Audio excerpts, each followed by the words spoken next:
On va revenir aujourd'hui sur le projet de loi Asile-Immigration porté par Darmanin et je vais vous montrer en quoi c'est bel et bien un texte d'extrême droite adopté grâce à l'extrême droite.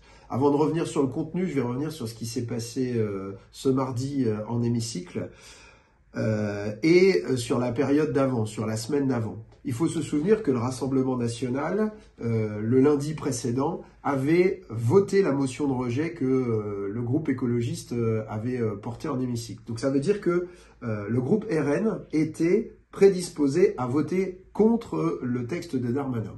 Et à la fin, il a voté pour. Alors qu'est-ce qui s'est passé entre deux ?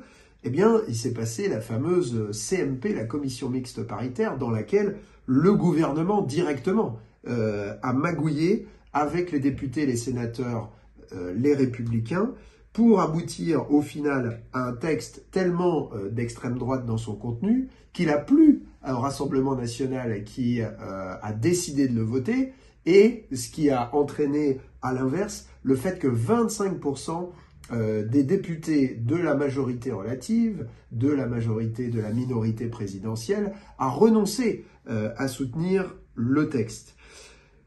S'ils avaient voté contre, ces députés du Rassemblement national, comme ils y étaient disposés 10 jours avant, eh bien ce texte ne passait pas.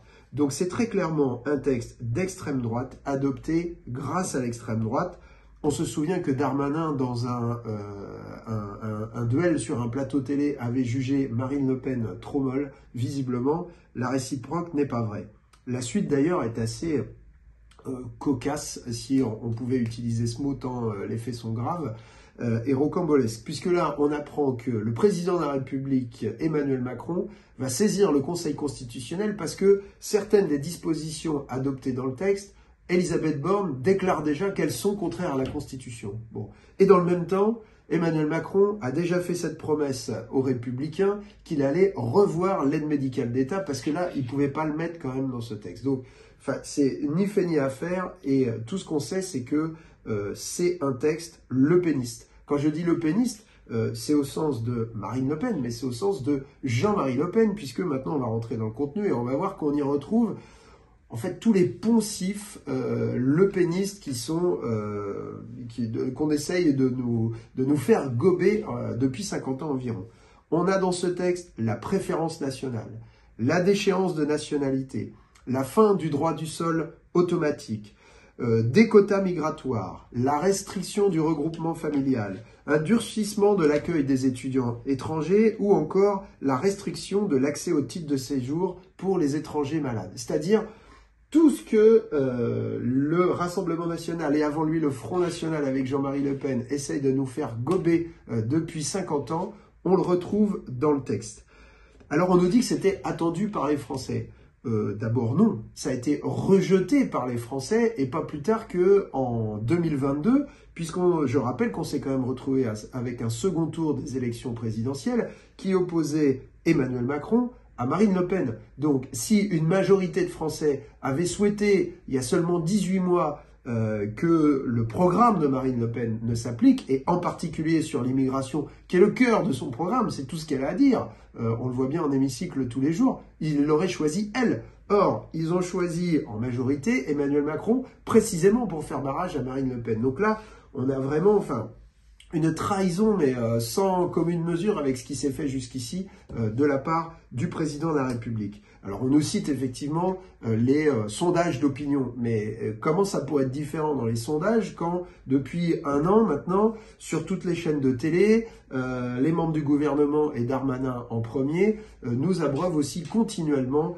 de ces sujets-là en nous disant que le problème finalement en France c'est l'étranger. Alors, un texte lepéniste qui est dangereux et inefficace parce que est-ce que le problème c'est l'étranger et est-ce que ce qu'on a dans ce texte, finalement ça va régler nos problèmes à nous, Françaises et Français? Rien du tout. Premièrement, dans ce texte, il n'y a rien pour empêcher les étrangers qui quittent leur pays parce qu'il y a la guerre, parce qu'il y a la misère, parce qu'il y a la famine, parce qu'il y a des conditions climatiques qui se dégradent, de les empêcher de le faire. Donc en fait, les gens, malheureusement, vont continuer de risquer leur vie, que ce soit dans les Alpes en hiver, que ce soit dans la Méditerranée qui va rester en fait une mer, un tombeau ouvert. Ils vont continuer de risquer leur vie et une certaine partie d'entre eux va continuer d'arriver en France. Deuxièmement, ça n'aura aucun effet sur la sécurité, puisque pendant tout le débat, il y a eu un signe égal de mis entre l'immigration et l'insécurité. On voit mal en quoi la préférence nationale sur les allocations logement permettrait, par exemple, d'empêcher des passages à l'acte terroriste. Ça n'a aucun sens, aucune efficacité de ce point de vue-là. Est-ce que ça apportera des améliorations pour les travailleurs français sur le chômage, sur les salaires, sur l'inflation, sur la capacité de trouver un médecin quand on en a besoin ou d'avoir une place à l'hôpital? Rien du tout non plus, et on sait que ce sont les premières préoccupations des Français, évidemment. Donc c'est un texte à la fin qui fait quoi? Qui pourrit la vie des étrangers qui sont déjà en France et qui font tourner l'économie en grande partie et qui cotisent d'ailleurs au système de sécu et qui nourrit un texte qui nourrit un discours raciste et xénophobe, et donc il va pas seulement pourrir la vie des étrangers qui sont là, mais aussi de tous ceux qui sont réputés étrangers, c'est-à-dire des Français d'origine étrangère qui sont tout à fait en situation irrégulière, qui sont parfois là depuis 2 ou 3 générations. C'est un texte qui est vraiment raciste et xénophobe et qui va nourrir encore le racisme dans le pays. La vraie solution, il n'y en a pas 36, c'est de régulariser tous les travailleurs étrangers sans papier du pays, parce que c'est ça qui rendra possible en fait l'amélioration des conditions de travail pour tous. Parce que tant que vous aurez des travailleurs sans papier employés dans certains secteurs en particulier, voilà, on a la restauration, on a le BTP, des choses comme ça, forcément qu'on peut d'une certaine façon les esclavagiser et obtenir des conditions de rémunération et des conditions de travail qui sont inférieures à ce qui est prévu dans le Code du travail. Donc, si les travailleuses et les travailleurs français veulent voir leur salaire et leurs conditions de travail améliorées, eh bien, il faut lutter en fait pour la régularisation de tous les travailleurs sans papier.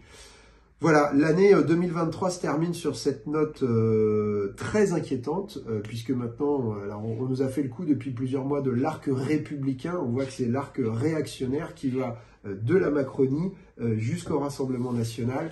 Et ben, je pense qu'il va falloir vraiment entrer en résistance à partir du début d'année 2024. Je termine quand même en vous souhaitant de bonnes fêtes de fin d'année.